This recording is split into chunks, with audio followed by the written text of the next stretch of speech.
اب وقت ہے کہ ہم اپنی ہدایت اور اپنی رہنمائی کے لیے خداوند کے پاک کلام کی طرف رجوع کریں، اور آج کا جو مقرر کردہ ورد ہے اس کو ہم سماعت فرمائیں گے، تلاوت کریں گے۔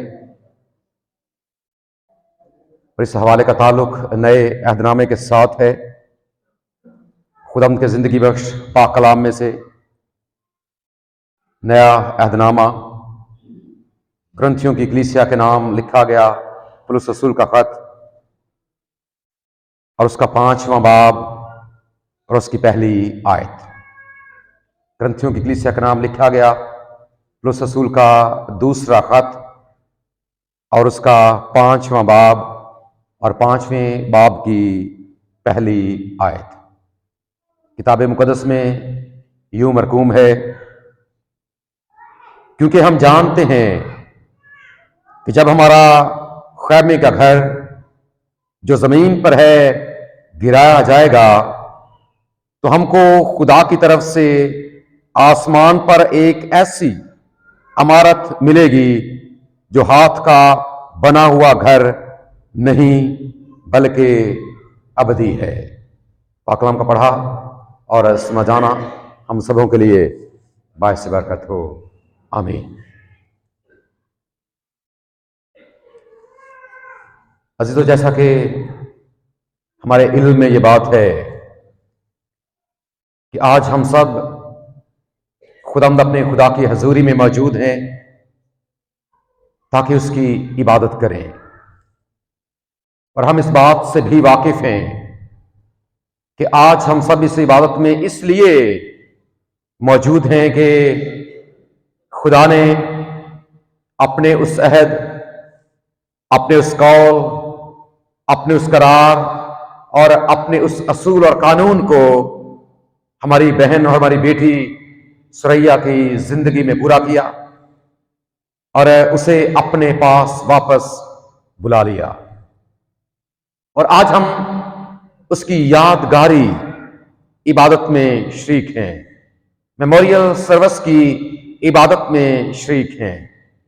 اور اس میں کوئی شک نہیں ہے کہ اس طرح باہم عزیزوں کا اکٹھ، باہم عزیز و اقارب کا مل بیٹھنا، ایک دوسرے کے ساتھ رفاقت اور شراکت رکھنا، ایک دوسرے کے ساتھ الفاظ کا باہمی تبادلہ غم کو کم کرنے کا ذریعہ اور وسیلہ۔ اور دنیا کی تاریخ میں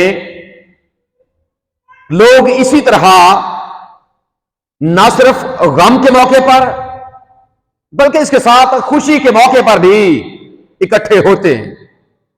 اس بات کو یاد رکھیں کہ معاشرتی اعتبار سے جب ہم خوشی کے موقع پر اکٹھے ہوتے ہیں تو عزیز و اقارب کے اکٹھا ہونے کی وجہ سے خوشی کا مزہ دوبالا ہو جاتا، خوشی اور بڑھ جاتی ہے۔ بالکل اسی طرح جب ہم غم کے موقع پر، جس طرح آج ہم بھی یہاں پر موجود ہیں، جب ہم غم کی حالت میں، جب ہم دکھ کی حالت میں اس طرح اکٹھے ہوتے ہیں تو یقیناً اس طرح باہم عزیز و اقارب کا اکٹھے ہونا، اس طرح آپس میں میل ملاپ رکھنا، آپس میں گفتگو کرنا یقیناً غم کو بھی کم کرنے کا ذریعہ اور وسیلہ۔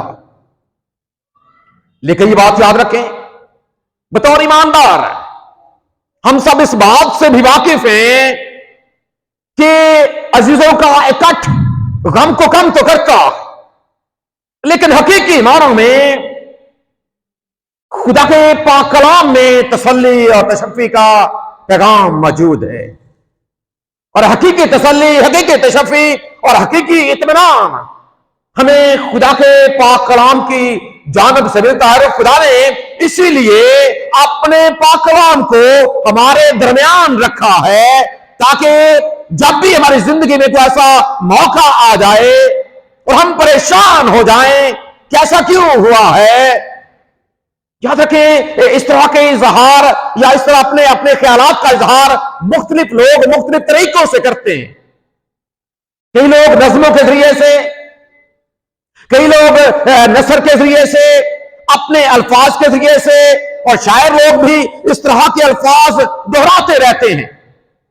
اور کئی بار تو یہاں پر جیسا کہ بھی ہماری بیٹی بھی گا رہی تھی، اس میں ایک شاعر نے اپنے جذبات کا یہ اظہار بھی کر دیا. تو اس کی یہ خواہش ہے کہ ماں اور بچوں کے درمیان کیا خدا کبھی ایسا ہو سکتا ہے کہ جدائی نہ آئے؟ یہ خواہش ہے ایک انسان کی. یہ ایک شاعر نے اپنے الفاظ میں اس طور سے بیان کیا ہے، اور اس میں کوئی شک نہیں ہے کہ جب اس طرح ماں بچھڑ جائے یا اس طرح باپ بچھڑ جائے، صدمہ بہت زیادہ، دکھ بہت زیادہ، کیونکہ جدائی غم پیدا کرتی. لیکن یاد رکھیں بطور انسان یہ ہمارے جذبات تو ہو سکتے ہیں، بطور انسان ہم اپنے الفاظ سے اس طرح کا اظہار تو کر سکتے ہیں. ہم اس گھرانے کے خاندان کو لے کر، ہم اس گھرانے کے بچوں کو لے کر، ہم اس گھرانے کے سارے معاملات کو لے کر اس طرح کی باتیں کیا کہہ سکتے ہیں. لیکن یاد رکھیں خدا کا پاک کلام اس کے برعکس ایک ایسی بات کرتا ہے جو واقعی ہمارے لیے تسلی کا سبب بنتی، واقعی ہمارے لیے تشفی کا سبب بنتی، واقعی ہمیں اطمینان ملتا. کیونکہ یہ انسانی جذبات تو ہیں، لیکن خدا کے پاک کلام کا یہ فیصلہ ہے کہ اے انسان تو خاک ہے اور خاک میں لوٹ جائے. ہماری تو خواہش ہے کہ شاید ہم ہزاروں سال جیتے رہیں، لیکن خدا کا جو اصول ہے، خدا کا جو قاعدہ ہے، خدا کا جو قانون ہے، وہ اپنی جگہ پر اٹاؤ ہے، وہ اپنی جگہ پر حقیقت پر مبنی ہے. اور جب ہم یاد رکھیں ایسے حالات میں خدا کے پاک کلام کی جانب رجوع کرتے ہیں، اپنی نگاہوں کو خدا کے پاک کلام کی جانب لے کر آتے ہیں، اپنے ذہنوں کو اس بات کی جانب لے کر آتے ہیں، تو پھر خدا کا پاک کلام یاد رکھیں ہم سے کلام کرتا ہے، وہ ہم سے مخاطب ہوتا ہے. اگر باپ بچھڑ گیا ہے، اگر ماں بچھڑ گئی ہے، اگر بھائی بچھڑ گیا ہے، اگر بہن بچھڑ گئی ہے، اگر کوئی بڑا پیارا کوئی قریبی کوئی ہمارا اہم عزیز ہمیشہ کے لیے جسمانی اعتبار سے ہم سے جدا ہو گیا ہے، تو ایسے حالات میں خدا کا پاک کلام ہم سے کلام کرتا ہے اور ہمیں اس طور سے تسلی دیتا ہے کہ بے شک تو انسان ہے، تیرے جذبات اپنی جگہ پر ہیں، لیکن میرا قانون، میرا اصول، اس سے کوئی بھی انسان بالاتر نہیں. اور پاک کلام اسی لیے بار بار ہمارے سامنے ایسی باتوں کو رکھتا ہے. خدا کا پاک کلام بار بار ایسے معاملات کو ہمارے سامنے رکھتا ہے اور سکھاتا ہے کہ کس طور سے انسانی زندگی عارضی ہے. ایسے حالات کو لے کر جب خدا کا بندہ مقدس ایوب، اس کے ساتھ یہ سارا، ہم سب اس بات سے واقف ہیں، اس کے حالات کو بھی جانتے ہیں، کس طور سے اس کا سارا مال و متاع، اور کس طور سے اس کے بیٹے بیٹیاں، اور کس طور سے پھر اس کا اپنا جسم بھی. لیکن یہ بات یاد رکھی اس لیے جب ہم خدا کے پاک کلام کی جانب رجوع کرتے ہیں تو جو اس کی زبان سے الفاظ نکلے، جو خدا نے اپنے پاک کلام کا مستقل طور پر حصہ بنا دیے، وہ آج بھی ہمیں تسلی دیتے ہیں، آج بھی تسلی کا پیغام اپنے اندر رکھتے ہیں، تاکہ انسان غم کی حالت سے تسلی پائے اور اس بات کو جانے اور پہچانے کہ دینے والا بھی وہی خدا، لینے والا بھی وہی خدا ہے. اس لیے اسی کا نام مبارک، وہ مبارک خدا ہے. اس لیے کہ زندگی کے ساتھ نعمتیں بھی وہی دیتا. اور خدا کا پاک کلام ہر طرح سے جس قسم کے بھی حالات ہوتے ہیں، خدا کے پاک کلام کا یہ فیصلہ ہے کہ ہمیں اس کا شکر ادا کرنا چاہیے. اور میموریل سروس کی جو عبادت ہے، اسے ایک نام شکر گزاری کی عبادت کا بھی دیا جاتا ہے. اور شکر گزاری یاد رکھیں اس لیے کہ جانے والا جاتا ہے، بے شک غم ملتا، بے شک دکھ ہوتا ہے، چاہے کسی بھی حالت میں یا کسی بھی عمر میں وہ جائے. جس طور سے ہماری جو بہن کی عمر ہے تقریباً 58 برس، وہ زمین پر زندہ رہی، اس نے اپنی زندگی کے ایام گزارے، لیکن مقررہ وقت پر خدا نے اسے اپنے پاس واپس بلا لیا. خدا نے اپنے قاعدے اور اپنے قانون کو اس کی زندگی میں پورا کیا. اب ظاہر سی بات ہے، جانے کی وجہ سے بیٹے کے لیے، بیٹیوں کے لیے اس کے شوہر کے لیے، سارے گھر والوں کے لیے، عزیز و اقارب کے لیے غم ہے، دکھ ہے.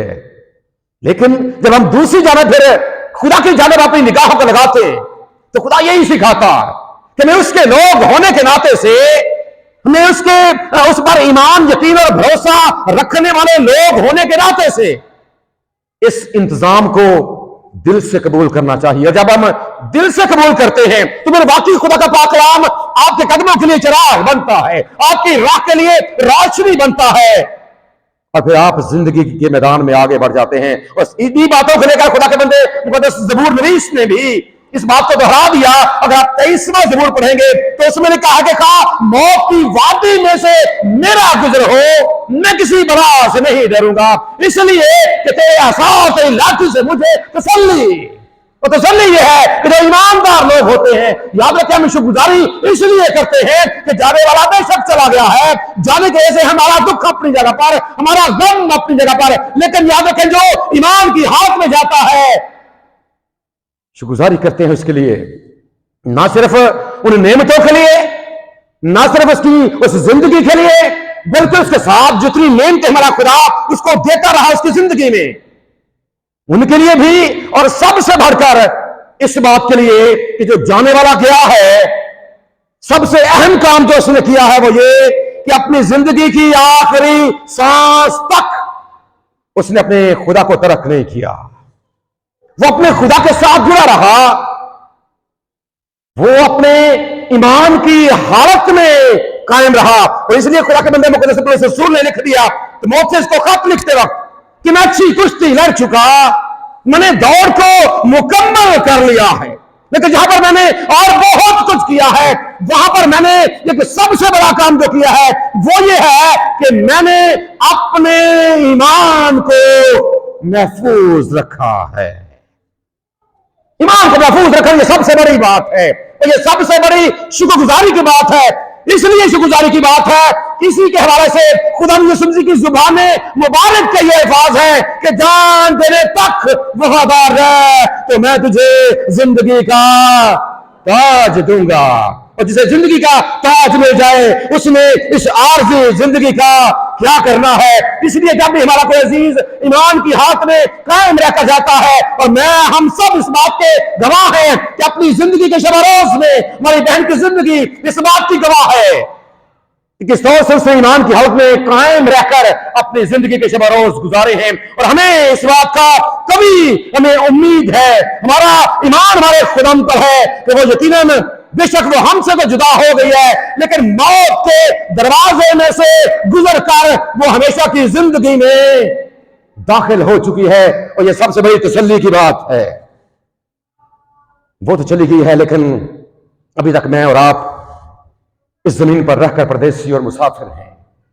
اور خدا کا پاک کلام جہاں پر ہمیں تسلی دیتا ہے، خدا کا پاک کلام ہمیں جہاں پر تشفی کا پیغام دیتا ہے، وہیں پر خدا کا پاک کلام ہماری رہنمائی بھی کرتا، اور اس طور سے رہنمائی کرتا ہے جس طرح ابھی حوالہ جو ہمارے لیے تلاوت کیا گیا 2 کرنتھیوں کے 5 باب کی پہلی آیت، جس کے الفاظ بڑے قابل غور ہیں. آج یہ پیغام نہ صرف غم زدہ گھرانے کے لیے ہے بلکہ ہم سب کے لیے بھی ہے.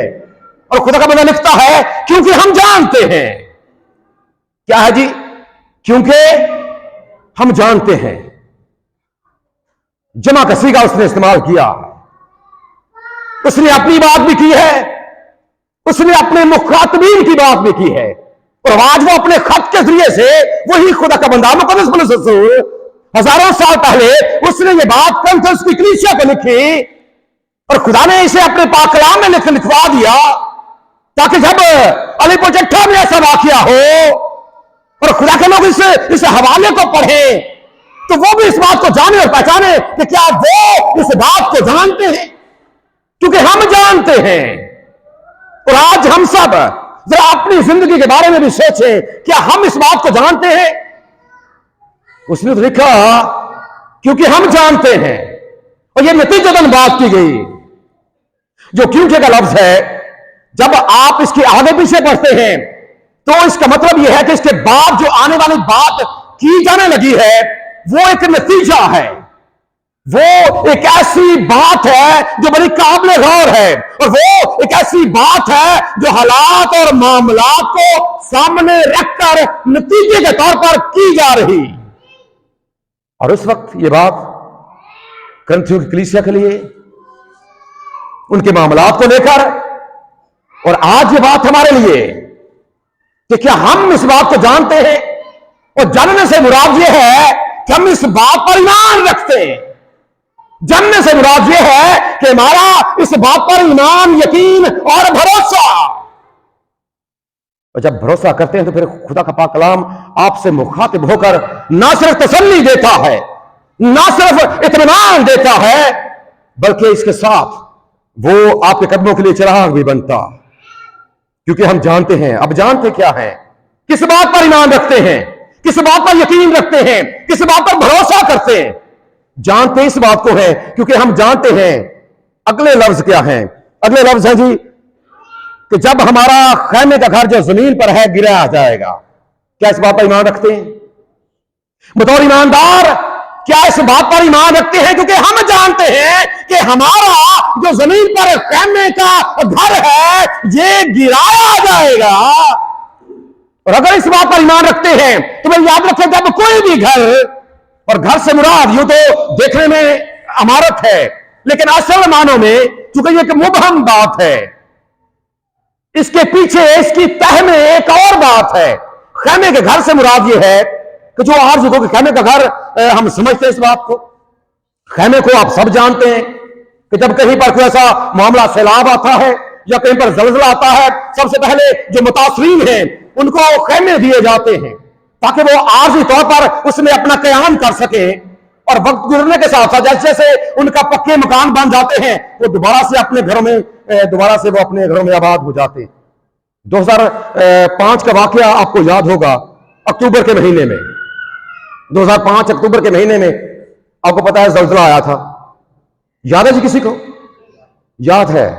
بالاکوٹ اور بالائی علاقوں میں، پاکستان کے بالائی علاقوں میں جب زلزلہ آیا، آپ کو پتا ہے بڑے وسیع پیمانے پر تباہی ہوئی۔ اب وہاں پر بھی کیا ہوا کہ ابتدائی طور پر سب سے پہلے جہاں پر دوائیوں کا انتظام کیا گیا، جہاں پر کھانے کا انتظام کیا گیا، وہیں پر ان لوگوں کو خیمے بھی دیے گئے اور وہ وقتی طور پر اس میں آباد ہو گئے۔ اب اس میں رہنے والوں کے ذہن میں یہ تھا کہ ایک وقت آئے گا جب ہمارے دوبارہ سے گھر پختہ بن جائیں گے، ہم جیسے جیسے گھر بنتے چلے جائیں گے ہم ان میں دوبارہ سے پکے گھروں میں آباد ہوتے چلے جائیں گے۔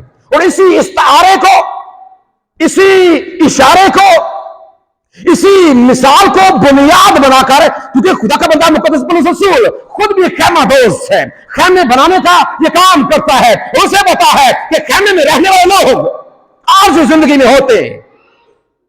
اسی کا صیغہ اس نے استعمال کیا یہاں پر ان لوگوں کو سمجھانے کے لیے کہ خیمے کی زندگی ایک عارضی زندگی ہے، اور یہ ایک ایسا گھر ہے جو وقت آنے پر گرا دیا جاتا۔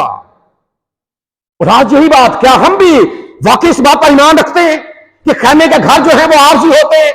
اور یہ خیمے کا گھر دراصل خیمے کا گھر تو نہیں ہے، یہ اصل میں اور آپ ہیں، یہ میری اور آپ کی زندگی ہے جو ہم زمین پر رہ کر گزار رہے، اور وقت آنے پر اسے گرا دیا جاتا۔ اس زندگی کو کیا ہوتا ہے جی؟ گرا دیا جاتا ہے۔ اور یہاں پر ایک بڑی اہم بات جو بڑی قابل غور، وہ یہ کہ یہ گرتا نہیں بلکہ گرایا جاتا۔ اگر آپ اس کو صیغے کے اعتبار سے پڑھیں، اگر آپ اس کو گرامر کے اعتبار سے پڑھیں کہ ہمارا جو خیمے کا گھر زمین پر ہے یہ گرایا جائے گا، نہ کہ گر جائے گا۔ گر جانے سے مراد یہ ہے کہ یہ آٹومیٹکلی گر جائے گا، لیکن یہاں پر آٹومیٹکلی بات نہیں کی گئی۔ خدا کا پاک کلام ہمیں اس طور سے ہمارا رہنما بن رہا ہے کہ ہماری یہ عارضی زندگی جو خیمے کا گھر ہے، وقت آنے پر اسے کوئی گرا دیتا ہے۔ اور یاد رکھیں، گرانے والا کوئی نہیں، جو بنانے والا ہے دراصل وہی گرانے والا بھی ہے۔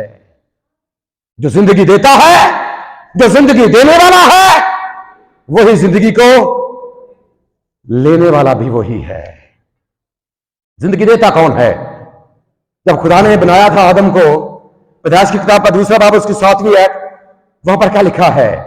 جب آپ اس کو پڑھتے ہیں وہاں پر لکھا ہے کہ خدا نے انسان کو زمین کی مٹی سے بنایا، اس کے نتنوں میں زندگی کا دم پھونکا تو انسان جیتی جان ہوا۔ جب اس کے زندگی دینے کی وجہ سے انسان زندگی حاصل کرتا ہے، لیکن یاد رکھے یہ زندگی ایک خیمے کے طور پر اسے ملتی ہے، عارضی زندگی ہوتی ہے، اور وقت آنے پر جس نے وہ زندگی دی ہوتی ہے وہی اپنی زندگی کو واپس بھی لے لیتا ہے۔ اس لیے نبی زبور میں خدا کا بندہ موسیٰ اس بات کو لکھتا ہے کہ پھر خدا آواز دیتا ہے کہ اے بنی آدم لوٹ۔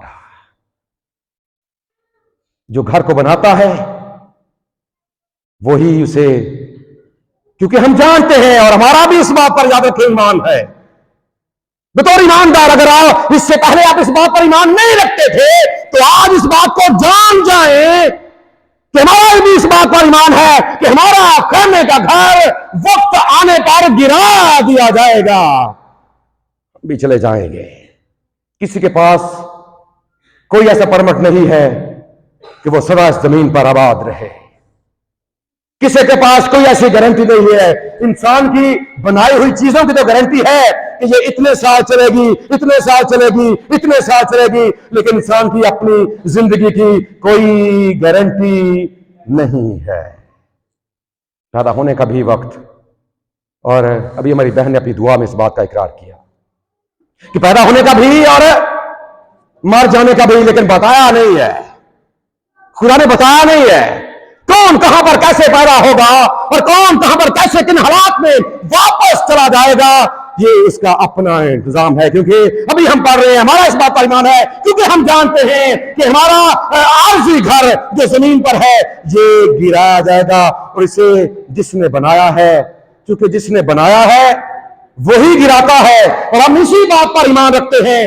اسی لیے تو ہم کہتے ہیں کہ ہمیں ہر حال میں خدا کا شکر ادا کرنا چاہیے، اور اس لیے خدا کا بندے مقدس ایوب نے بھی کہا تھا کہ خداوند نے دیا، خداوند نے دیا، اور خداوند نے بنانے والا بھی وہی، ڈھانے والا بھی وہی، اور اسی کا نام مبارک ہو۔ دکھ اپنی جگہ پر ہے، لیکن تسلی اس بات کی ہے کہ جس نے زندگی دی تھی اسی نے وہ زندگی واپس لے لی ہے۔ اور ہمارا اس بات پر بھی ایمان ہونا چاہیے کہ رشتوں میں جب جدائی آتی ہے غم ضرور ہوتا ہے، لیکن سنبھالنے والا خدا، اگر ماں جدا ہوتی ہے تو پاک کلام میں لکھا ہے کہ خدا کے اپنی زبان کے یہ الفاظ ہیں کہ میں تمہیں ماں سے بڑھ کر جسمانی والدین تمہیں چھوڑ سکتے ہیں، تم سے جدا ہو سکتے ہیں، لیکن یاد رکھے ہمارا آسمانی باپ ہمیشہ اپنی جگہ پر موجود رہتا ہے، وہ قائم اور دائم ہے۔ اور اس لیے ہم زبوروں کی کتاب میں گاتے بھی ہیں 90 زبور میں کہ دائم یہوہ یا رب، قائم ہے تخت تیرا، تو واسطے نیا دے، تخت اپنا ہے بچھایا۔ وہ اپنی جگہ پر موجود رہتا ہے، اور جب وہ موجود رہتا ہے وہ سنبھالتا بھی ہے۔ اور ہمارا یہ ایمان ہے کہ اگر اس گھرانے میں سے خدا نے ایک ماں کو اپنے پاس بلایا ہے تو بطور ماں یقیناً ہمارا خدا ان بچوں کو برکت دے گا، یقیناً ہمارا خدا اپنے وعدے کے مطابق اپنے پاک پروں کا سایہ ان کے اوپر بنائے رکھے گا، اور ہمارا اس بات پر ایمان ہونا چاہیے بطور ایماندار۔ اور ویسا کہے گا کیونکہ بائبل کا خدا وعدوں کا سچا خدا ہے۔ خدا دے پردے ہیٹھاں جو کوئی انسان رہندا ہے، خدا دے کھمب دی چھاں ہیٹھاں یہ وہ آرام پاندا ہے۔ اس سے بڑی تسلی کا پیغام کیا ہوگا؟ دوسری بات، ہمارا گھر گرایا جائے گا۔ اگلی بات یہ ہے، اور پھر کیا ہوگا؟ آج کا پہلا حصہ کہ گرایا جائے گا تو ہم کو خدا کی طرف سے آسمان پر ایک ایسی عمارت ملے گی جو ہاتھ کا بنا ہوا گھر نہیں بلکہ ابدی ہے۔ ذرا موازنہ کیجئے اس عارضی گھر کا اس ابدی گھر کے ساتھ جو انسان کے ہاتھ کا بنایا ہوا نہیں ہے۔ زمین پر رکھ کر جب گھر بنتے ہیں، اور آج کل تو ایک ٹرینڈ ہے بڑا، ایک سے بڑھ کر ایک آپ کو مکان کوٹھیاں نظر آتی، اور کمپٹیشن اس قدر ہے کہ اگر ایک نے بنایا ہے، لوگوں کی یہ کوشش ہے، لوگوں کی یہ خواہش ہے کہ جب میں بناؤں نقشہ بھی پیارا ہو، رنگ روغن بھی پیارا ہو، تاکہ جب کوئی دیکھے وہ کہے کہ کیا عالی شان گھر ہے۔ یاد رکھیں یہ گھر جتنا بھی عالی شان ہو لیکن یہ عارضی ہے، اب گھروں کو دیکھ کر ہم خوش بھی ہوتے ہیں اور مستری لوگ بڑی محنت کرتے ہیں, ان کی روزی روٹی بھی ہے, لیکن انہیں پتا ہے کہ جب ہم اچھا کام کریں گے تو اس کی وجہ سے ہماری مارکیٹ ویلیو بڑھے گی. لوگ یہ ڈیمانڈ کریں گے کہ فلاں مستری نے اسے بھائی بلاؤ, وہ بڑا کاریگر ہے, وہ بڑے اچھے ڈیزائن بناتا ہے. لیکن یہ پھر بھی عارضی ہیں. یہاں پر خدا آپ کو ایک گھر دینا چاہتا ہے, وہ آپ کو ایک مکان دینا چاہتا ہے. اس کا آواز نے ابھی یہاں پر آپ نے بندے مقدس پولس کی معرفت کیا ہے کہ جب آپ کا یہ عارضی گھر جو زمین پر ہے گرایا جائے گا, اس کے بعد جب آپ موت کے دروازے میں سے گزر جائیں گے, جب آپ اس میں سے گزر کر آگے جائیں گے, تو پھر وہاں پر جب آپ اپنے خدا کی حضوری میں جائیں گے, وہاں پر آپ کو یہ گھر ملے گا. اب وہ گھر عارضی نہیں ہے. جو انسان بناتے ہیں اتنے پیارے پیارے گھر ہیں, ذرا سوچیں جو آپ کے خدا نے آپ کے لیے بنا کر رکھا ہوا ہے, جس کا وعدہ میرے اور آپ کے خداوند نے کیا کہ میں جاتا ہوں تاکہ تمہارے لیے, میں جاتا ہوں تاکہ تمہارے لیے کیا کروں. اگر میرے باپ کے گھر میں کیا ہے جی, بہت سے, کتنے, آپ کی سوچ سے بھی زیادہ, اگر نہ ہوتے تو میں تم سے, یہ وعدہ کس کا ہے؟ خداوند یسوع مسیح کا. اور جب جس نے یہ وعدہ کیا ہے, یقیناً بطور ایماندار ہمارا اس بات پر ایمان ہے کہ اس نے ایسا ہے اس کی حضوری میں, ایک سے بڑھ کر ایک, ہماری توقع سے زیادہ خوبصورت, ہماری توقع سے زیادہ مضبوط, ہماری توقع سے زیادہ آرام دہ. اس کی تصویر مکاشفہ کی کتاب میں ہے کہ وہاں پر کوئی دکھ نہیں ہے, وہاں پر رونا, دانتوں کا پیسنا نہیں ہے, کوئی دکھ نہیں ہے وہاں پر. کیونکہ جہاں پر اس نے یہ بھی وعدہ ہمارے ساتھ کیا ہے نا کہ جہاں پر میں ہوں گا وہیں پر میرے لوگ بھی ہوں گے. تصور کریں, موازنہ کریں اس عارضی گھر کا. اور آپ ہمیں یہ بھی پتا ہے کہ زمین پر رہ کر ہم دکھوں سے, ہم مصیبتوں سے, ہم پریشانیوں سے ہمارا پالا پڑتا رہتا ہے, ایسی باتوں کے ساتھ, ایسے حالات کے ساتھ. لیکن جب ہم یہاں سے عارضی زندگی گزار کر چلے جائیں گے تو اپنے خدا کے پاس پہنچ جائیں گے, لیکن ایسے نہیں پہنچیں گے. یہ گھر گرایا تو جانا ہے, کوئی بھی کسی قسم کا بھی ہے, یہ قانون سب کے لیے ہے. اس گھر کا, عارضی گھر کا گرایا جانا, اس سے دنیا کا کوئی بھی انسان بڑا تر نہیں ہے, کوئی بھی بڑا نہیں ہے. کوئی خدا کو مانتا ہے یا نہیں مانتا, کوئی جانتا ہے یا نہیں جانتا, کوئی بائبل پر ایمان رکھتا ہے نہیں رکھتا, لیکن یہ قانون تو سب کے لیے ہے کہ یہ عارضی گھر گرایا جائے گا. لیکن یاد رکھیں, جو ابدی مکانوں کا وعدہ ہے, جو ابدی گھر کا وعدہ ہے, وہ صرف میرے اور آپ کے ساتھ ہے. اس کی وجہ کیا ہے کہ ہم خدا یسوع مسیح پر ایمان رکھتے ہیں. اس کی وجہ یہ ہے کہ ہم اس کی کفارہ بخش موت پر ایمان رکھتے ہیں کہ وہ ہمارے دکھ, ہمارے گناہوں کو لے کر وہ صلیب کے اوپر چڑھ گیا. اگر آپ کا بھی ایمان یہی ہے, اگر آپ بھی اسی بات پر ایمان, یقین اور بھروسہ رکھتے ہیں, پھر اس بات کی گارنٹی ہے. پاکلام میں لکھا ہے, اگر آپ یوحنا کی انجیل کا پہلا باب اور اس کی 12ویں آیت پڑھیں گے, وہاں پر لکھا ہے کہ جتنوں نے اسے قبول کیا اس نے انہیں خدا کے فرزند بننے کا حق بخشا. اور جب فرزند ہوتے ہیں میراث کے وارث بھی وہی ہوتے ہیں. اور اگر آپ متی رسول کا انجیلی بیان پڑھیں گے, اس کا اگر آپ 25واں باب پڑھیں اور اس کی 34ویں آیت, تو وہاں پر لکھا ہے کہ جب عدالت ہوگی تو خدا کے بارے میں لکھا ہے کہ وہ ایک دعوت دے گا, لیکن دعوت دے گا ایمانداروں کو. اور دعوت کیا ہوگی کہ اے میرے باپ کے مبارک لوگوں, اے میرے باپ کے. تصور کریں کہ آپ بھی اس عدالت میں موجود ہیں, تصور کریں کہ آپ بھی وہاں پر کھڑے ہیں, لیکن وہاں پر کچھ لوگ ایسے ہوں گے جو ذلت ابدی کے لیے اٹھے ہیں, کچھ لوگ ایسے ہوں گے جو حیات ابدی کے لیے اٹھیں گے, لیکن جو ذلت ابدی کے لیے ہیں ان سے کہا جائے گا کہ ان کو اٹھاؤ اور وہاں پر پھینک دو جہاں پر رونا اور دردوں کا پیسنا ہے. لیکن میں اور آپ خوش نصیب ہیں اس لحاظ سے کہ ہمیں دعوت دی جائے گی کہ اے میرے باپ کے مبارک لوگوں, آؤ اس بادشاہی کو حاصل کر لو جو بنائے عالم سے دیکھ کر تمہارے لیے تیار کی گئی ہے. پانا چاہتے ہیں اسے؟